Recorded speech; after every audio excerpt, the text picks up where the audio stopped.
जय हिंद मेरे प्यारे देशवासियों, मेरे बिहार के भाइयों। आज मैं आपका भाई श्यामाकांत फिर आपके सामने उपस्थित हूँ और मैं पूरे बिहार के हिंदुओं से हिंदू पदाधिकारियों से और उन हिंदू नेताओं से मैं एक बात कहना चाहता हूँ जिसे आप सुने, आप मेरी आवाज़ को सुने। मैं फिर आपसे रिक्वेस्ट करता हूँ, एक बार पुनः रिक्वेस्ट करता हूँ कि आप मेरी आवाज़ को सुने। ये पूरे बिहार वासियों के लिए है। जो घटना मेरे साथ घट रही है वो मैं आपके सामने बयान करने जा रहा हूँ। मैं पूर्वी चंपारण के बनकटवा गांव का निवासी हूँ, श्यामाकांत प्रसाद। मैं भारतीय वायुसेना का पूर्व सार्जेंट हूँ। मुझे 35 वर्ष पहले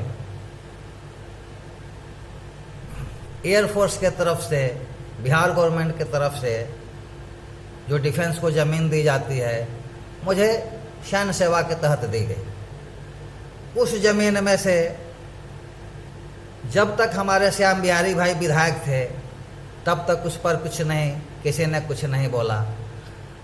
जब विधायक चेंज हुआ और अनुमंडल पदाधिकारी सिकराना जब से इफ्तिखार अहमद यहाँ कमान संभाला है, तब से उन्होंने मेरी ज़मीन पर झूठ मूठ का 144 लगवाने के नाम पर 2 साल से अपने टेबल पर कागजात को रख लिया है और मुझे ज़मीन जोतने नहीं दे रहा है। मैं बिहार के और विशेषकर मोतिहारी के डीएम जोरावर साहब से हाथ जोड़ करके प्रार्थना कर रहा हूँ, एसपी साहब से हाथ जोड़ करके प्रार्थना कर रहा हूँ कि ये अनुमंडल पदाधिकारी सिकराना मुस्लिम तुष्टीकरण का नीति अपना करके हिंदुओं का एक्सप्लॉयटेशन कर रहा है। इसी कड़ी में उसने 13/7/2022 को अपने कार्यालय में बुला करके मुझसे उस ज़मीन के लिए ब्लैकमेल किया कि उस ज़मीन के बदले में 4 कट्ठा ज़मीन के बदले में आप मुझे कब्रिस्तान बनाने के लिए दे दो, क्योंकि बगल में जो हिंदुओं का श्मशान था उसको धीरे धीरे मुसलमानों ने कब्रिस्तान बना दिया और वो चाहता है कि ये इनकी ज़मीन भी घेर करके हम कब्रिस्तान बना दें। तो मैं ऐसे अनुमंडल पदाधिकारी सिकराना को चेतावनी देना चाहता हूँ कि तुम 2 साल क्या 4 साल अपने टेबल पर रख लो, तुम सक्सेस नहीं हो पाओगे। और याद रखना, आपके ऊपर भी कोर्ट है, कानून है। मैं आपके ऊपर हाई कोर्ट में रिट कर रहा हूँ। कोई अगर ऐसा वकील है तो मैं भाइयों, आप मेरे संपर्क कीजिए, मैं इस पदाधिकारी के खिलाफ रिट कर पाऊँ और इसको सज़ा दिलवा पाऊँ। ये रोहिंग्या, बांग्लादेशियों, नेपाली मुसलमानों और यहाँ तक कि ये पीएफआई के एजेंटों का तुष्टीकरण करता है। मैंने इस अधिकारी के खिलाफ पीएमओ के अलावा गृह मंत्रालय और अजीत डोभाल एनआईए और एनएसए को अवगत करा दिया है, जिससे इस अधिकारी के ऊपर कमीशन बैठा हुआ है, इसकी इंक्वायरी चल रही है और निगरानी ब्यूरो इसकी इंक्वायरी कर रहा है। मैं फिर डीएम जोरावर साहब से कहना चाहता हूँ, रिक्वेस्ट करता हूँ कि आप सक्षम पदाधिकारी हैं और ऐसे अधिकारी जो गांवों में जा कर के मुस्लिम युवाओं को उकसाता है, इसका जीता जागता सबूत मेरे पास है। इसी के उकसाने पर जिस खेत में मेरी फसल लगी हुई थी उसको इसने रात में मुस्लिम युवाओं को उकसा करके घासलेट से जलवा दिया, क्योंकि सबूत नष्ट हो जाए। इसी अधिकारी ने और वहाँ के स्थानीय नेता और जो भी विधायक या मंत्री है उसके उकसावे पर आज से 2 साल पहले हमारे यहीं बनकटवा गांव के छठ व्रतियों को, जो रात में 12 बजे छठ घाट पर बैठी हुई थी, मेरी अपनी ज़मीन में बैठी हुई थी, उसको ज़बरदस्ती कब्रिस्तान शो करने के नाम पर छठवर्तियों को लाठी से हरका करके भगा दिया गया। और अभी जो पिपरा दरपा में जो घटना हुई है, उसको मैं कहना चाहता हूं कि ये जब तक एक पदाधिकारी यहां पर रहेगा तब तक उन्माद और आतंकवाद का दौर चलता रहेगा। इसका मुख्य कारण है इसकी मुस्लिम तुष्टीकरण की नीति।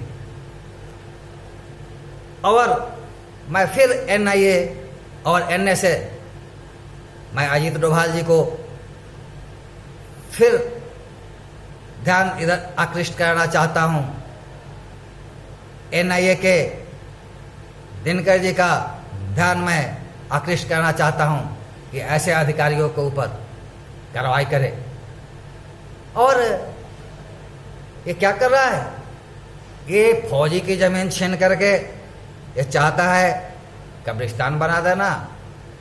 याद रखना, हम कट्टर हिंदू हैं। हमारे एक हाथ में भाला है तो एक हाथ में माला भी है। हम एक हाथ में अगर शास्त्र पढ़ते हैं तो दूसरे हाथ से शस्त्र भी उठाते हैं।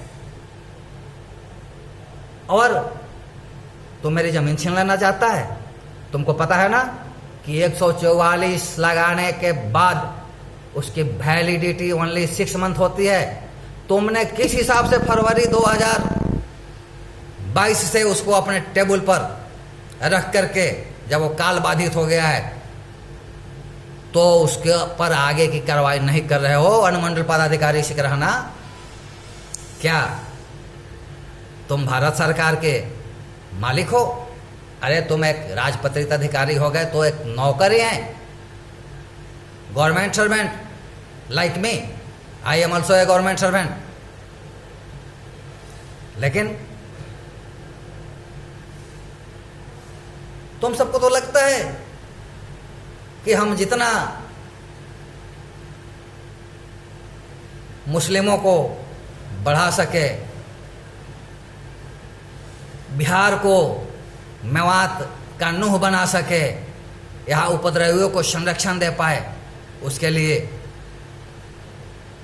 कार्यरत हो, पैसा लेते हो सरकार का और कार्य करते हो सिर्फ मुसलमानों का, हिंदुओं के खिलाफ में कार्य करते हो। मैं सांसद महोदया, जो भी बीजेपी के सांसद हैं,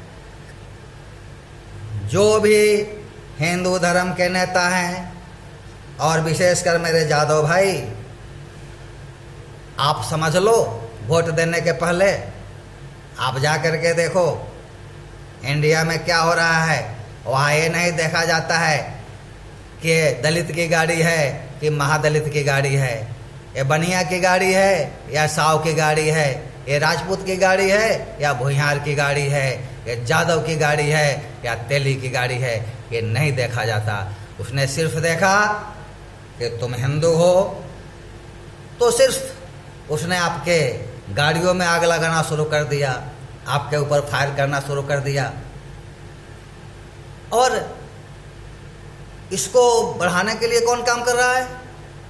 ये जो टोपी लगा करके, गोल गोल जो टोपी लगा करके नेता घूम रहे हैं ना, आप हिंदू भाइयों को इनको सबक सिखाना पड़ेगा। और मैं फिर कहता हूं, अनुमंडल पदाधिकारी इफ्तिखार अहमद, आप राष्ट्रपति नहीं हो, you are not a president of India, mind it first. You can not hold more than 6 month. आप 6 महीने से ज़्यादा 144 को नहीं रख सकते। How you have kept on your table? कैसे तुमने 2 साल से उसको अपने टेबल पर रखा है कोई जवाब? नहीं है, क्योंकि तुम तुष्टीकरण की नीति में लगे हुए हो। और याद रखना कि मैं फौजी हूं, फौजी कभी भी गलत नहीं होने दूंगा। जमीन मेरी है, मेरी रहेगी और हर हाल में रहेगी, चाहे किसी भी तरीके से आजमा लो। जय हिंद, जय भारत, जय माता जी, जय हिंदुस्तान, जय जय जय भारत।